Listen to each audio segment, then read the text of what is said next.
ขันเก่าคอยก็บ่ใส่ตัดมุนตัดไหวหมดอันนั้นเขาก็บ่ยอมเลยอันนั้นมีจักรราเทศามันหาขันหาพระองค์เจ้าก็ทรงอนุญาตอยู่แล้วเขาปฏิบัติมากกับบ่ได้ฟีบปันสมือนี่ดอก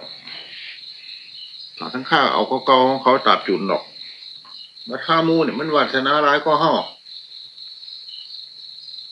บางคนขี้ทุกบวชมากบาทก็มันบาทเก่าเขามูห้าเนี่ยสนุกเลือกเอาเมื่อมันจะแต่เน็ตก็ไม่จังได้ภาวนาบ่ขึ้นน้อยบาปเคลือบก็ไม่อยากเอาไปได้ละยามตามของเขาให้เคลือบเถอะ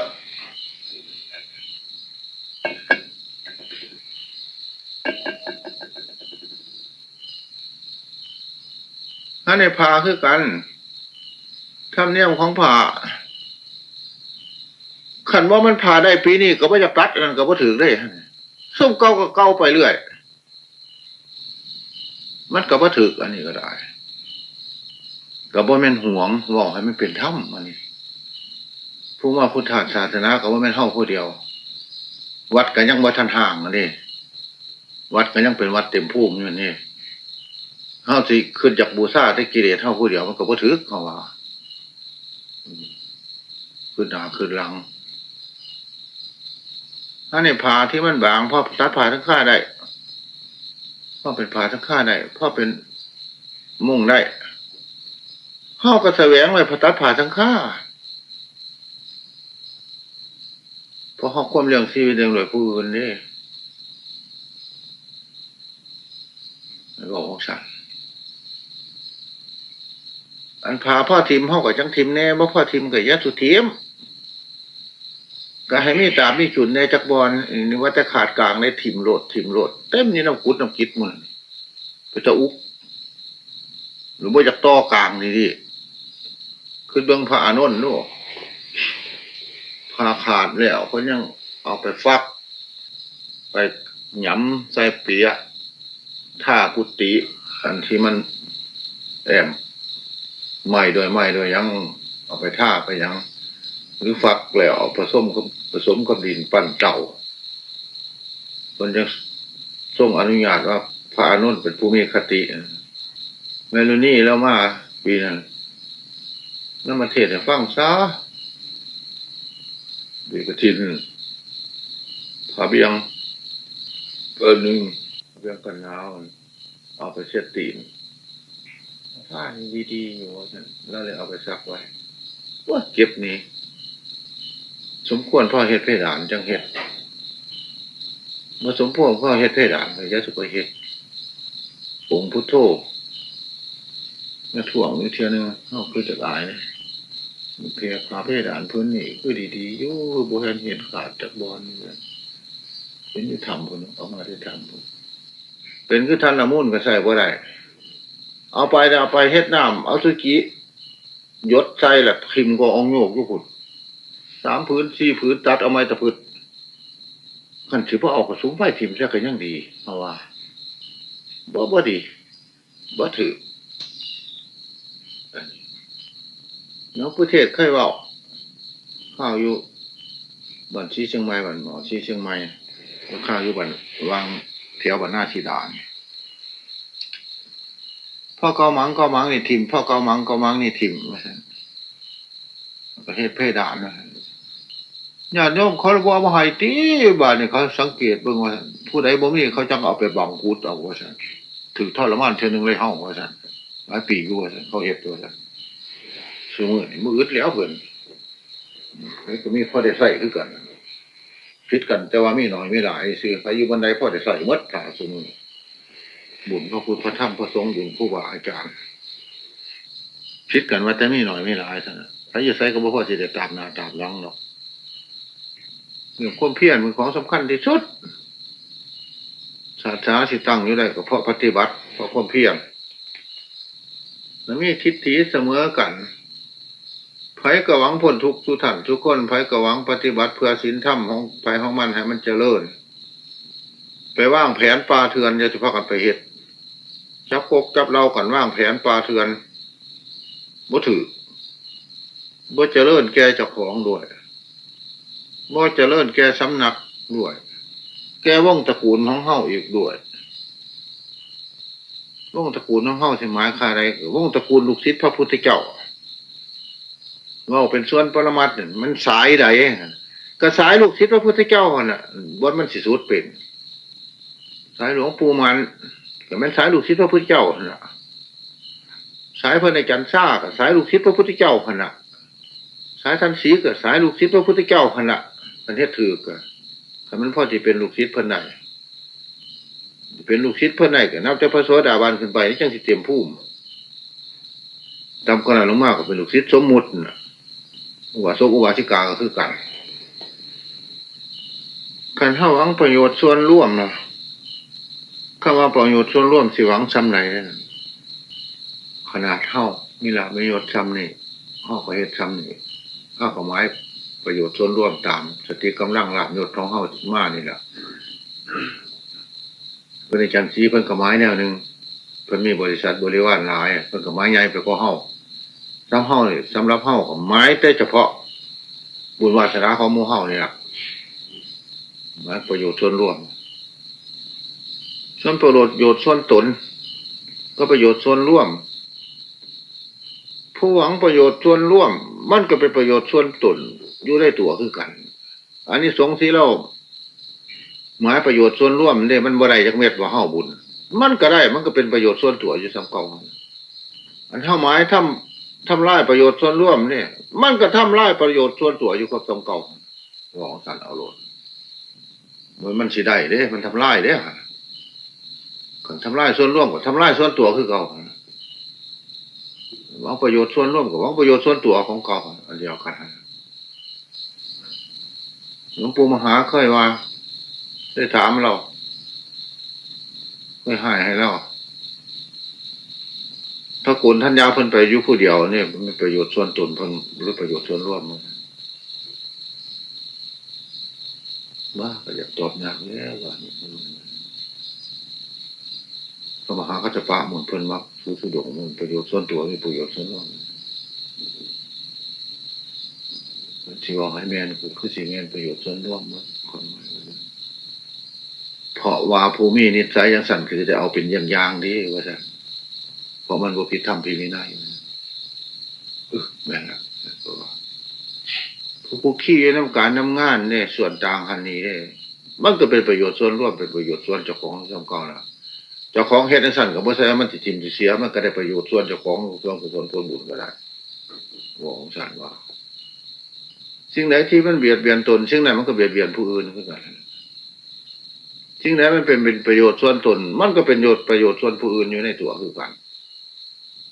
ข้าวขาสัตว์ตัดชีวิตได้สิ้นมันมากินเด้ซั่นมันก็เบียดเบียนทั้งตนทั้งผู้อื่นตัวสิว่าจังได๋ซั่นเอาสิ้นเอาหนังเขามากินนี่ฮะป่นเอาสิ้นเอาหนังเขามากินนี่ฮะโตก็ได้บาปนี่ฮะนี่อันนี้เฮาเมตตาปานี่ฮะนี่บ่ฆ่าสัตว์ตัดชีวิตนี่ฮะ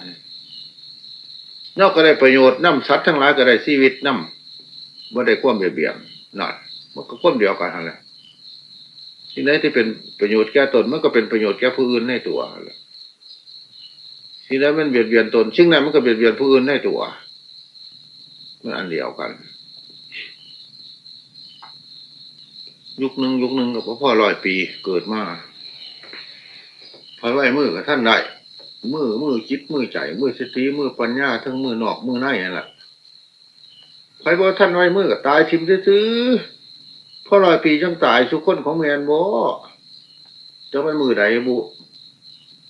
จะเป็นวิหน้าที่ใดบุเพราะว่าหน้าเนี่ยบ่บริกรรมอีดีบ่ได้บริกรรมพ่อจังถึงอุปจารสมาธิเด้จังคอยเลยใส่อัปปนาสมาธินี่มันสมาธิตรงๆสมาธิยิงปัญญามันก็บริวาดอกอุปจารสมาธิมันก็เดินวิปัสสนาได้อยู่คณิกาสมาธิก็ยังเดินวิปัสสนาได้อยู่พุทโธสั่นเพราะว่าพุทโธเนี่ยมันก็เห็นทั้งความเกิดความดับของเจตสิกโลดมันก็เป็นวิปัสสนาได้อยู่แต่พุทโธบ่ได้เกิดได้รับไปใส่ได้เห็นบริกรรมตายจริงๆก็ตายแต่รูปกายน้ำกายนี่แล้วสั่น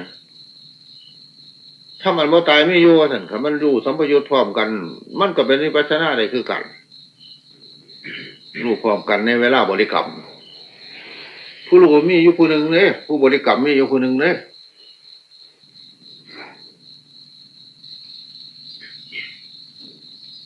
เหตุแห่งสันพระวินัยของเพิ่นเปรียบเหมือนได้ลอยดอกไม้ต่างสีมาอยู่น้ำกันสีแดงบ้างสีขาวบ้างเพราะคนเกิดตระกูลต่างกันบ่สม่ำเสมอจึงเอาพระวินัยเป็นเครื่องห้อยคือห้อยดอกไม้ต่างสีนายสร้างผู้ฉลาดห้อยไว้แล้วก็ดูงามก็คนต่างตระกูลต่างนิสัยใจคอมากยังมีพระวินัยไว้เป็นเครื่องกับจัดกิเลสอย่างหยาบว่าซั่นภาวนาวัดเวชวัดกุฏิวัดเสนาสนะวัดชั้นตาวัดมันโล่งไฟบิณฑบาตวัดปฏิสันฐานวัดธรรมเทศนาวัดจัดเขาในศีลวัดมดอันมูนี่จัดเขาในภาวนาวัดจัดเขาในสมาธิวัดปัญญาวัดทั้งนั้นแหละกันจริงไหนจัดเขาในศีลวัดได้จริงไหนจัดเขาสมาธิวัดปัญญาวัดได้คือกันเพราะมันส่งเสริมกันมันเป็นอัญญะมัญญะกันขอวัดบ่ได้ยากยังเชื่อมือนี่อาบน้ำเขาก็อาบผู้เดียวเขาตื่นขึ้นมาบ่ได้เอาพิษเอาถือกับไผขึ้นมากุฏิก็น้ำห่อนเขาก็มาเฮ็ดไว้แล้วใครจะคู่ไว้ให้หันออกมาได้สงผู้เดียวโลดไปโลดย่าโมแรงก็เป็นแต่เพียงว่าเปลี่ยนให้ผู้ใดผู้หนึ่งพอยืนถ่าให้เขาเป็นพิธีคือเมื่อได้ว่าทูหลังทูไรมดวัดมดว่าต่างกกต่างเล่ากันพิสังตัดควบมูลไหวให้มูมดแล้วย่าบางคืนเขาว่าปวดหลังมันท่าบ่ถึงถือเอาตะลับน้ำมันผึ่งกับยาอันนั้นแล้วครับไปหากุดมูหุ่นให้มูทูให้เขียวคืนมาเที่ยงคืนมูโตจะไปหาจังไหนหาครูบาอาจารย์ให้ไปหามูในทีบนี่ถือว่าได้ยามาซ่องหนึ่งแกกมูว่านุ่มว่าเนยได้มาท่านเอาไว้ถ่ายเฮาได้ไหมมูโตจะสุกินยังก็ได้อยู่เฮาก็บ่ได้ว่าเอาไม่แกกวัดเท่าไอ้น้อยไอ้นุ่มไอ้เฒ่าไอ้ยังมูโตไปหาจังไหนอีกไปหามูในโลกอันนี้บ่ได้หงอยู่หงกินเด้ฉันว่าร้ายมันเงื่อนหางจากของขี่สัตนาผู้อื่นจับเส้นว่าเก็บว่าป่วยกับว่าได้วุ่นได้ว่ายตอนนี้ยังสิว่าบุมีเวลาภาวนาอยู่ห่วยเฮากับมัดสัทธามูคือกันนั่นแหละบ่มันหาอารวาสได้เนี่ยว่าให้แจ้งนั่นคือได้เนี่ยบ่มันเจ้าอารวาสได้เนี่ยคำว่าของฉันมัน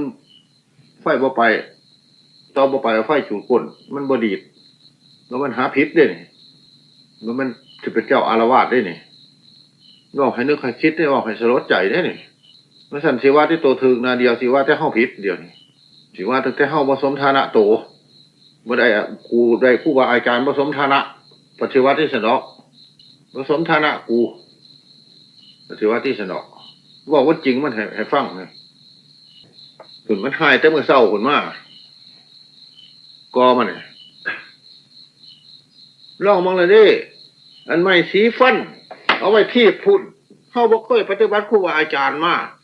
เอามาเสียบไว้ให้ได้จับง่ายๆก็บ่ได้ให้บักไงที่มือเศร้าเลยโอ้ยว่าสั่นก็ให้ควบสะดวกกันเท่านี้บ่ได้บอกว่าสั่นมือกระโดนนะบอกหลายเตือละไม่ที่ฟันเอามาเสียบไว้นี่ให้ห้องนี้ให้ห้องได้ยืดเอาง่ายๆเนี้ยว่าสั่นนี่บิดทิ้งไปจนสิหัวซักผุนยุติได้ผุนเอาผู้ที่เอามาเสียบไว้บ่มีอย่างให้บักไงที่มือเศร้านี่บ่เคยปฏิบัติมาสั่นละสร้างพี่ละฮีลืงห้องมาสืบไหวไพ่สิสืบไหวมันก็เฮียไปที่ขอวัดมูนี่ว่าท่านว่ามันจริงไม่ได้ถือตัวหรอกผู้เกิดสุดท้ายภายหลังก็จะเข้าใจว่าขอวัดพระพุทธศาสนามีเท่านี้ว่าท่านหายบางง่ายแล้วมือเศร้าไล่ขานี้วัดไฟสุนกุฏิถิ่มอยู่ว่าท่านแล้วห้องตัวกระทึกหายเท่านึงยวนบ้านเรื่องนี้ตัวเริ่มตั้งน้ำพาให้อุปชาตื่นมือเสามาผู้เฒ่าบ่มีหลังหนาตีผู้เฒ่าก็จมแล้วมันอักตันยูว่าสั่น ถ้าจีวรกันก็หายยังก็หายย่ามอันใดบ่หาอันนั้นว่าซั่นเพิ่นบอกถืออยู่ได้ย่ามอันไหนบ่หาอันนั้น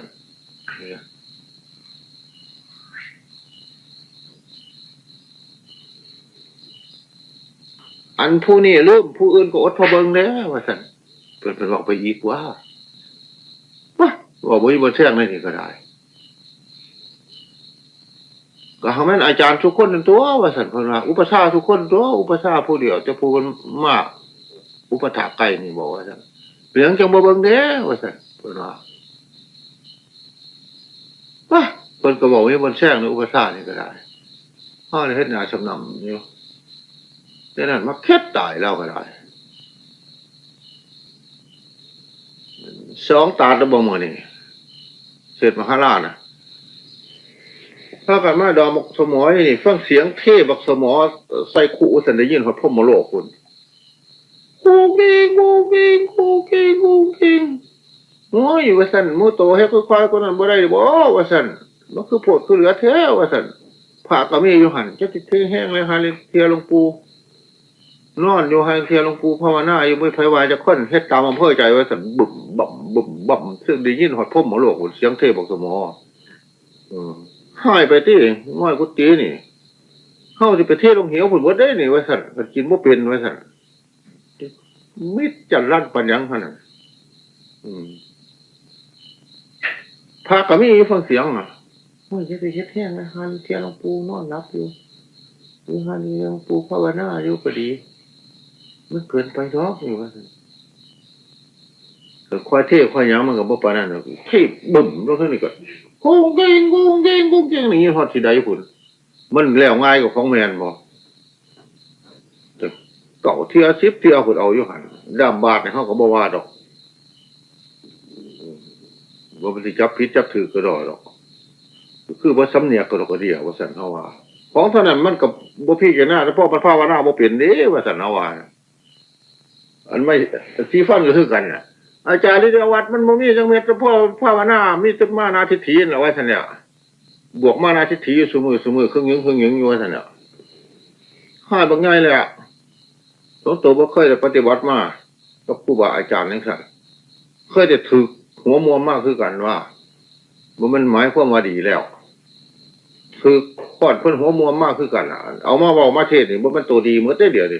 ถึกคอดเพิ่นหัวมัวคือกันนั่นน่ะเดี๋ยวอยู่นำครูบาอาจารย์หลายองค์อยู่พูนเพิ่นให้จับเส้น4 ทุ่ม 5 ทุ่ม 6 ทุ่มพุ่นเดี๋ยวเปลี่ยนวาระกันอันนี้บ่ได้ให้เฮ็ดนี่อายุสะดวกนี่อยู่นำหลวงปู่มันบ่ได้ไปเพิ่นเข้าห้องนอนได้ส่งเข้าห้องนอนเสมอของเพิ่นเฒ่า70 80แล้วผมบอกว่าภาวนาอนัตตาผมบอกภาวนาเป็นแต่สักว่ารู้กระท่านั่นมันคือจังว่ากระดกกระเดียแทบเพราะว่าได้หาเพิ่นน่ะเป็นแต่สักว่ารู้ควรเตือนก็มีได้เป็นอนัตตาให้ก็มีได้อนัตตาตักเตือนก็มีได้อนัตตาคมก็มีได้ว่ามันสิอนัตตาอนุโมทนาล้วนๆได้เป็นแต่สักว่ารู้เตือนก็มีได้เป็นแต่สักว่ารู้เสยก็มีได้เป็นแต่สักว่ารู้ให้ก็มีได้เดี๋ยวนี้ก็บอกคือมรรคผลนิพพานเนี่ยประทาเทศเดี๋ยวบางกิเลสท่อพูดท่อผาเนี่ยเพื่อว่าจะได้หันเป็นวัฏสีลงยังไงได้หันนั่นตัวอีกตัวมันได้แล้วนี่ยิ้มอยู่นี่ตัวที่หนึ่งมันคือผสมแท้เพื่อว่าได้ประทาพันธุ์เอาจนเป็นฮักมาหันดีเสียดอกมันย่อมยังไงได้มนุษย์งานบอกมันย่อมยังไงได้มนุษย์นี่มีปองเราไปหล่นเนี่ยมันก็ถือวิปัสสนาหายได้ทันเนี่ย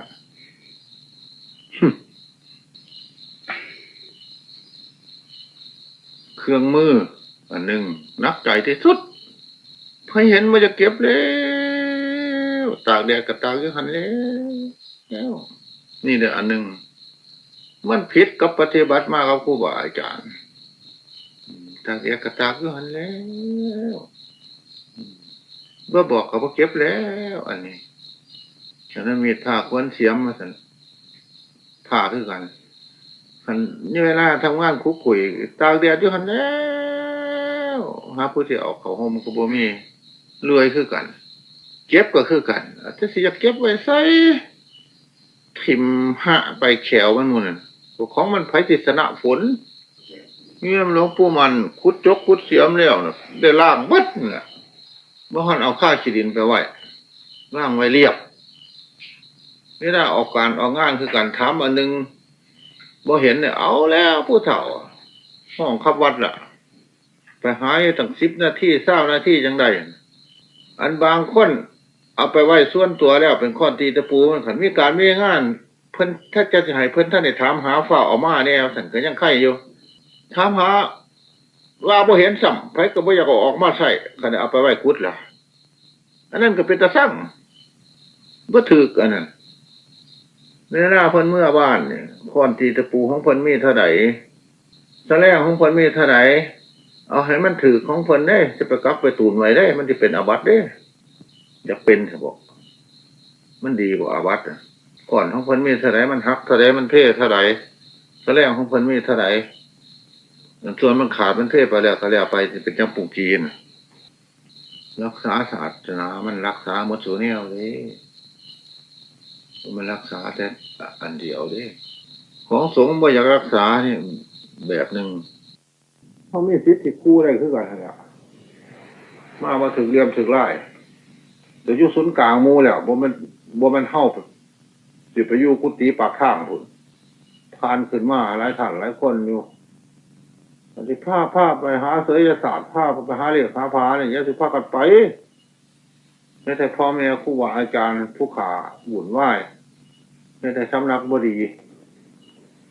แต่พากันซอยได้หรอบ่อันนี้จอบได้ถ้าเพ่งโทษเท่านาเดียวไปก็จะพากันไปนั่งโดนร้ายเพิ่นแห้งเป็นโรคใส่เลือดอยู่แต่เพิ่นลูกหนีมันก็บ่งาม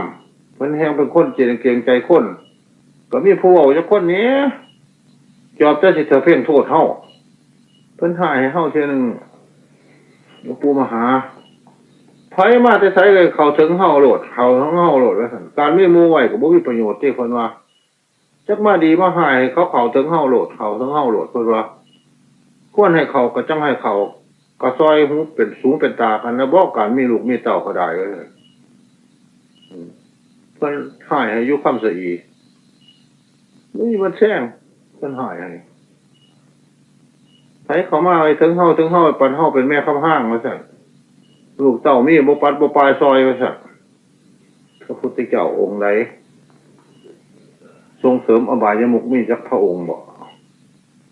ขาสัตว์รักสัตว์ประพฤติผิดในกามมุ่นี่มีแต่อบายมุขทั้งนั้นล่ะไปล่วงเขาทำไมแผนจิ๊บหายทั้งนั้นขี้ข้านทั้งการงานในทางที่สอบมุ่นี่มีแต่อบายมุขทั้งนั้นล่ะสักส่วนให้โม่ในการเรียนมุ่นี่มีแต่อบายมุขทั้งนั้นล่ะมันไม่เตะเล็กแต่ผาเนี่ยเดียวได้อบายมุขอ่ะอันนี้ว่าถ้าเป็นคอมันซื้อได้นี่มันแมนเมิดเอาหล่นละอย่างชีวิตบ่สอบมันก็เป็นอบายมุขทั้งนั้นมันไปทางอบายอยู่ซึ่งหน้าซึ่งปากเหตุบ่ดีผลบ่ดีมันก็แม่นอบายมุขหมดนั่นล่ะมันสิมีแต่ทอเรื่องเลขเรื่องพานั่นนักเรื่องหญิงนักเรื่องสุรานักเรื่องการพระนามควบคุมซัวเป็นเม็ดมุ่นอบายมุขทั้งนั้นล่ะพระเฮาก็ไปคบพระป่าประมิตรมึงรู้คันบ่แม่นอบายมุขเน้นเฮาก็ไปคบเน้นป่าประมิตรมึงรู้ซั่นมิตรที่เป็นบาปมิตรที่เจตนาบ่ดีบ่หวังผลทุกข์ในวัฏสงสารก็อบายมุขทั้งนั้นล่ะแผนนี่ขันว่างไปทั้งผิดมันก็เป็นแผนโทนไล่ขึ้นฟ้าเมื่อหนานี่ก็ได้ผลของกรรมที่ทำบ่ดีมันเป็นอบายมุขทั้งนั้นล่ะดูคือกันเพิ่นคือกันสิ่งไหนที่มันเป็นบาปมันก็เป็นอบายมุขทั้งนั้นล่ะของท่านเอาโลดสิ่งไหนมันเป็นบุญมันจะเป็นกลมกันข้ามมันสิมีเพียงแต่ขี้ปฏิบัติเท่านั้นสิ่งไหนเป็นบาปมันก็เป็นอบายมุขทั้งนั้นเพราะมันบาปอยู่ซึ่งหน้ามันบ่พ้นอย่าให้มันได้แบกในหาบหลังคนหลังง้อมาหลายแล้วบ่ทางมันดีมันบ่ดีเฮาคงจักคือแล้วมันคนบ่คงจักแท้ๆมันสอนง่ายอยู่มันบอกง่ายอยู่อันเนี้ยคงจักตั้งแก้งที่มันอุกอยู่เนี่ยต้องเอาความขี้ขันมาง่ายออกใส่ เพราะหูจักแท้ๆมันเป็นส่วนหนึ่งนี่มันพอเนาะๆนี่ๆนี่เนี่ยหูจักมันตั้งแกล้งทั้งนั้นล่ะอันพวกมาทำเด็กทำผามันนี่ก็คือกันมันหูจักแล้วมันตั้งแกล้งนี่คือนี่มันถ้ามันปีนขึ้นมายากอยู่แหละผ่านพระเจ้าพระสงฆ์มาหลายอยู่ ถ้ากันว่าเนี่ยเราบ่ไว้มาลงมาเสียงมาเป็นเอาเขาขอมาในวันในว่ามุ่นจะพากันอึ้งคือนึงพระเจ้าพระสงฆ์ก็มีอยู่เป็นปฏิบัติว่าให้เขาได้ระบ่เพราะให้เป็นธุระห้องผู้เดียวมันก็บ่ถึกแล้วเพราะหูบ่รักษาบ่ไหวเฒ่ามาแล้วนอนชอบล้มตายทนตัวลูกเต้าเราเอาตัวรอดไฟตัวรอดมั่นคันเอาตัวรอดมันรอดอีหลีถ้าใครแต่ว่ามันสิฆ่าได้หรอเขาว่าเขาจมแน่เจ้าอารวาสตัวผมว่าเขาไปจมไม่ผู้จมเลยค่ะเนี่ยโดนแล้วเขาไม่ได้จมปีนึงแหละเพราะเราเอามาจมเสร็จหรอกละสร้างพี่ละหีลืงเพื่อนว่าเราไปเอาไฟจุดก้นมันเท่าสิเขามาศึกษากว่าละนินคำเมิดมาแล้วถ้ามีขอคัดของอะไรก็บอกกันชักกับเก็บนะย่ามเดินดูกรมพ่อหน้าว่ามันเนี่ยไปจับกุมไปคุยกันเป็นกุ๊กเป็นเราว่ามันแนวดิคิดประเภทนี้ย่ามมาเสาตื่นขึ้นมากให้มันท่านได้ไหวพระภาวนาเนี่ยสีหูสีตาเราไปบินทบาทโลดมันก็ว่าเป็นเอาเนี่ยน่ะสมน้ำตื่นว่าห้ามไปบินทบาทเพราะว่าผู้ขาชงอาหารดอกผู้หัวบ่กินดอกผู้หัวก็บ่กินแล้วคงตื่นบ่ท่านเขาผู้มาหาห้ายเรื่อยเจ๊กี้โอ้ยสื่อเศร้าสื่อแรงนั่นแหละปานนั้นจังพวกปานนี้ได้ใช้ตัวก็ได้หลวงปู่หมันมันคือกันกันชั่วเพิ่นหากินน้ำอุเบกขาโอ้ยพอแห้งลูกศิษย์เพิ่นบ่หากินน้ำอุเบกขาหนาเดียวมือนึงกำขอนช่างนึงมันคัดผ่าต้องค่อยตีมือนึงถือขอค่อยตีขอจะหัวสางตัวมันดื้อตัวมันก็ดื้อดีนี่ซับจะจำงอนเฮ้าไปแต่มันก็ยังมันเข้าไปผุนดีว่าดีมันเดง่วงขึ้นมาที่จับกวาดตะกี้ดินผุนความดีมันว่ามันแนวให้เพิ่นบังคับความซัวจังมันแนวให้เพิ่นบังคับแล้วก็คนเพิ่นกินเขาพาหัวใจคือกันโหลดไปเดียวอาถรรพ์ต่อขอวัดปฏิบัติของโตเพื่อรุดเพื่อผุนมันจังสิแมนมันสิมาอาถรรพ์สะสมกองกิเลสจะปีนึงแหละว่าได้หายนี่ก็หายมือนี่แหละเทียบลงแล้วได้เข้มขึ้นในดอกกองเรามาสั่งว่าแปลงว่าเขาเราเอาเงินมายัดไห้เขาก็มานอนรับเป็นรับตายอยู่พี่วิจารคนที่มาขี่มาปนเขาย่ามไหนนอกจากว่านักมันมีนักนี่เขาเจ้ามาเฮ็ดน้ำให้นี่ยังที่ทุกข์ก็นี่อะโคนี่เอาขมุกลงหอเอาขมอลงไหมาโซเป็นโซตายน้ำกระดกกระเดียบปันนี่เอายังสิว่าเขาอยากเขาลำคาญเนี่ยบอกมันโมเมนเนี่ยเขามาดึงแขนขึ้นมรหกเลยตั้งมานานแหละสำนักบนนี่แล้วบางเท่าที่ตายข้านี่ล่ะเราบ่ดึงมุ้ยผู้ดึงเนี่ยเขามีหน้าคตังสัญญาณได้นี่เราบอกขึ้นมรหกสิบุมีได้นี่สำหรับฐานะของสำนักนี่เขามองเพิ่งเบิ่งหน้าคตังสัญญาณแหละเขาแล้วมาดึงขึ้นสนอกให้พ้นมรหกสนอกมรหกมวยถือที่อยากกันที่พักที่อยู่ที่อาศัยที่ไปที่มาคือส่วนชีวิตก็สร้างวัดเดียวเท่านี้แล้วบางบ้านใดก็คือจังมีแต่แนวขี่ทุกข์ขี่ยากแท้ข้าเจ้าระวางสันดอกแต่ถ้าขันแล้วคนก็ดีหมดทุกคนนั่นแหละผมเห็นมากขนาดต้องจักสีจักซาหมดเลยไม่ใช่บ้านใช่เมืองมันเขาจะปัดซอยมากทั้งว่าพ่อตลอดหอดฟังมากมุ่งตาบางพีตีตาบางหนองเลยเด้เล็กน้อยเขามาบ้านนี้มุ่งตาเป็นหุงมาจำสะดุดละของภายนอกส่วนของภายในส่วนย่อมเป็นย่อมตายก็พระพุทธพระธรรมพระสงฆ์มันเห็นหุงมีแต่ภายใดดอกกันบอกคุณเรื่องภายนอกนี่หรอกถอนบ่ออกดอกกันย่อมตายก็พระพุทธพระธรรมพระสงฆ์ผลสุดท้ายมุ้ยผู้บุญผู้แย่งย่อมไก่สิตายมุ่นสวัสดิ์กิ่งไปกิ่งมาจักสิบหอบกับพวกตายว่าท่านซักอ้อมกุฏิมุ่นนี่ว่าท่านอันนั้นมันโชว์เป็นโชว์ตายแล้วพระพุทธพระธรรมพระสงฆ์ละละนะถอนบ่ออกดอกอันนั้นโชว์อุทิศวัดละว่าโสตายน้ำพระพุทธพระธรรมพระสงฆ์ที่ไปโสตายน้ำไผ่ในโลกอันมีวันที่โสตายน้ำได้เดี๋ยวนี้น้องมึงมัดหรอมีวันพ่อที่โสเป็นโสตายบุมันทางเทียอยู่ผู้เดียวอ้าปากขึ้นที่ตัวนี้โดยตะโกนเขาเลยเห็นว่าเขาเป็นบ้าเนี่ยเขาอ่านเลยให้ยังไม่พูดตอบถือเลยเนี่ยเขาสมมุติเป็นผู้กล้าทิฏฐานให้พระพุทธพระธรรมพระสงฆ์ขี่เส้นนี้คนมาเห็นเขายืนอ้าปากก็สิว่าเขาเป็นบ้าทางเทีย ขี่พระพุทธพระธรรมพระสงฆ์สมมุติเป็นบุคลาธิฐานเนี่ยล่วงไปแล้วว่าจะโกรธจะกล้าสิมาทางนาก็ว่าจะโกรธจะกล้า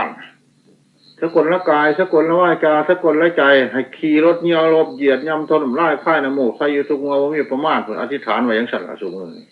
ผู้ขาดจองขาดหัวเมื่อเลิกได้ก็เลิกได้ก็ดีแต่เพิ่นก็บ่ขี่ดอกโดยควบเคารพว่าเห็นพระเจ้าพิมพิสารบ่เข้าไปหาพระองค์เจ้าป้ากูน้ำฟ้าตีนมุนเลี้ยหอยฟ้าตีนคุณพระองค์เจ้าก็ปล่อย